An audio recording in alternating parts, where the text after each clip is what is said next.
Bueno, hoy estamos instalando empaques antirruido a las puertas de la camioneta. Aquí lo llevo ya. Lo estoy instalando por acá para que selle con este otro. Tiene este y tiene otro aquí. Y le estoy instalando este antirruido para que no se meta el ruido cuando bajen en el freeway. ¿Ve? Lo estamos instalando. Ya le instalé la de este lado. Falta esta puerta, pero ya le instalé esta. ¿Ve? Aquí va. Ya le instalamos a todas. Ve, hasta por dentro, por lo más allá. Así que ahí estamos. Ahorita estamos traveseando en esto, instalando.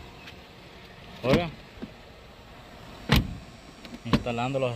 Y se oye que agarra más. ¿Ve? Estamos instalando los empaques antirruido. Estamos.